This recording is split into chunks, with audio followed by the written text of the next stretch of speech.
was Kim Jong-nam, the hunted heir to a dictator who met death in exile. North Korean dictator Kim Jong-un's brother Kim Jong-nam has been murdered in Malaysia. This is probably the biggest story in Asia today. It's been on every single website that is trying to attract attention, all the news websites, all the basic K-pop websites. It's very shocking because it does appear that Kim Jong-un, the dictator of North Korea, did in fact somehow order this murder.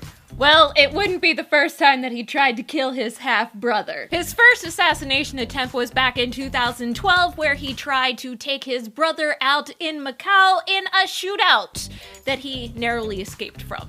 That's a little surprising to me because the North Korean government has sponsored a nice house, a very lavish residence in Macau for Kim Jong-nam, the one who's been assassinated, and his family. That's where he lived, and that's where his family lived under sort of Chinese protection.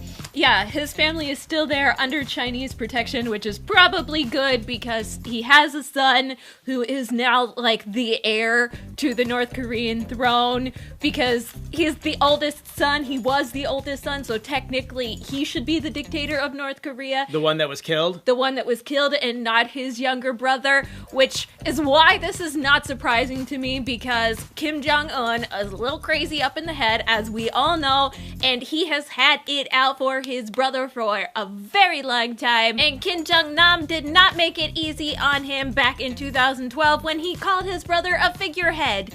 And there's been all this speculation that if Kim Jong-un steps out of line, that they were going to bring his older brother back in and stick him in the role of dictator and get rid of Kim Jong-un. So he's had this kind of paranoia weighing on his paranoia conscience for a while, and now it's gone. A couple of things have been happening with North Korea recently. I say recently in the past, say 6 months to a year or so, that makes North Korea look a little bit friendlier or a little bit more like a nice guy. No, the country in general, you're giving me the look like, I can't wait to hear this. One of them is they've opened up to tourism, and a lot of people can now, through China, go and visit North Korea in a relatively safe space and visit and see the sights and go on the state-conducted tour.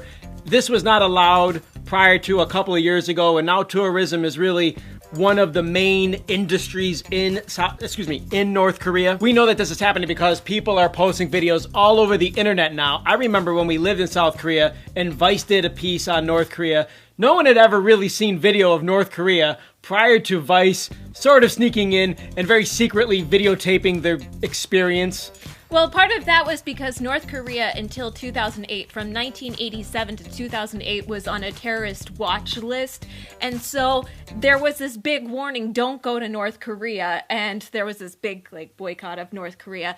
But after 2008, they removed them from the list. And so then they could start doing things like tourism again. That is all true, except if you're in China, you could still go to North Korea prior to 2008. We both met a gentleman who was a very, very senior analyst in South Korea who's from the UK named Michael Breen. I interviewed him for the documentary that I was shooting, and he had been to North Korea many, many times, met Kim Il-sung, who is the original leader of North Korea from 1953 on. He's the grandfather of Kim Jong-un, who is now the current leader. Michael Breen gave a lot of insight when we met him to what it was like, and he had gone there 8 separate times, I believe, from 1991, 8 years in a row. So it was possible to visit North Korea, but prior to 2007, 2008, like you were saying, on the watch list made it very, very difficult for the majority of Earthlings to go and see North Korea, but now they can. Video all over the internet of North Korea has caused, I think, people to look at it as, oh, it is a little bit more of a normal place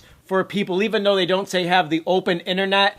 I know a lot of people can see their own perspective on this, but me having lived in South Korea and looking up to North Korea from South Korea and still not really knowing much, seeing all this video in the last year or so is really just, it's allowing everybody to see all this information that you weren't before, and North Korea really isn't that crazy of a place. It's really just run by a crazy man.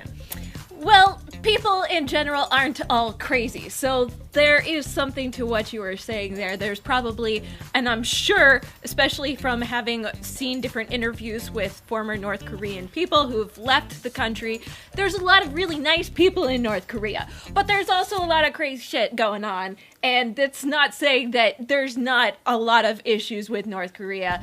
It's really just the government up there that's crazy. It's not the people. I mean, really, the people just are family members of South Koreans. That's really what North Korea is. It's just filled with people that are related to people in South Korea, but they're not allowed to see them. If you don't know who Kim Jong-nam is, he is a 45-year-old half-brother of Kim Jong-un, who is the dictator of North Korea. He was on his way from Malaysia to go back to Macau. He was in Terminal 2 getting ready to go and check in to his flight when he was approached by two women, one of which who was wearing an LOL shirt, according to grainy footage. And there's some speculation on what actually happened. I've heard poison needles. I've also heard that he was shot in the face with some poison gas. But two women attacked him, one of which has been arrested, who went by the name of Don Thin Hong. Who is from Vietnam, I think. Yeah, she had a Vietnamese passport. Yeah, that's pretty much it. There was an image of a recreation of what could have happened. It looked like one of the women grabbed him from behind, sort of twisted him around, and then the second one just sprayed him right in the face. The CCTV footage did show the one woman, but they didn't actually show the incident. He was in line for an economy jetliner back to Macau. Like, he was on holiday in Malaysia for a week. He didn't have any security. He didn't appear to be with any family or friends. And he was using a fake passport, which he's been known to do. He's got a long history of using fake passports. This time he was using a fake passport, yes, though? this time he was using a fake passport. Did you guys hear about the fake passport controversy back in 2012 when he tried to enter Japan? You know about that.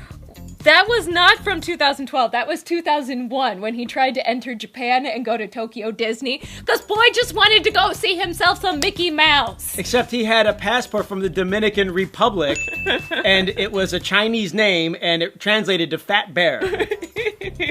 Yeah, and he tried to enter, and it ended up screwing up his father at the time, who was the dictator of Korea, Kim Jong-il, and he had to consequently cancel a meeting or a trip to China because his son embarrassed him going into Japan. China has really mopped up a lot of the messes that have happened with North Korea. Like, North Korea is just this little place, really, that was secured by the Soviet Union until the fall of the Soviet Union in 1989, and then China sort of had to pick up the pieces and really support North Korea from here on out. Talking about politics is not interesting, but this story is. It's very interesting because this guy should have been the dictator to North Korea. The one that died. The one that died. The one that was assassinated, He right. he was the president or the leader that North Korea probably should have had all along because, yes, he had a playboy lifestyle. He liked to spend money lavishly and go to casinos in Macau and travel the world and blah, blah, blah.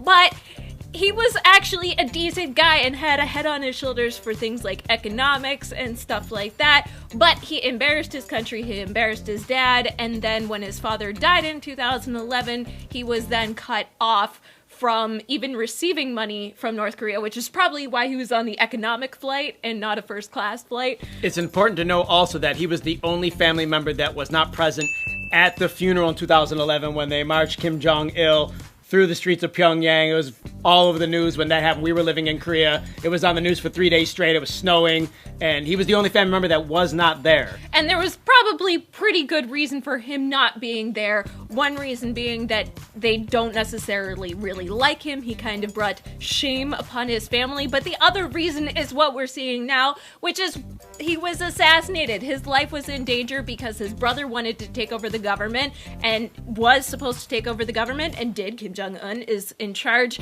but he's a little cray and he's a little paranoid about his older brother, or was. And so, as we all know in Game of Thrones, you take out the other people who stand in the way. Comments, you guys, in your reaction to this. I know that all of you like K-pop news, or you're attracted to Korea through K-pop, Korean dramas, and Korean entertainment. And this is one of those stories that we enjoy talking about and that you might also be interested in hearing about. So let us know what you think, or what you heard, or what's your reaction to a modern day assassin that runs a country. Because that's what this is. Do you miss the fat panda? What was he? The Fat Bear. The Fat Bear. Do you think that he should have ruled North Korea? What are your thoughts? Let us know. Click the like button. Thank you so much for supporting us. Click the bell for notifications. Check out the link to KGAL, and don't forget to subscribe for more Hollywood Back news. That's it. We're out of here. Hasta luego. Bye.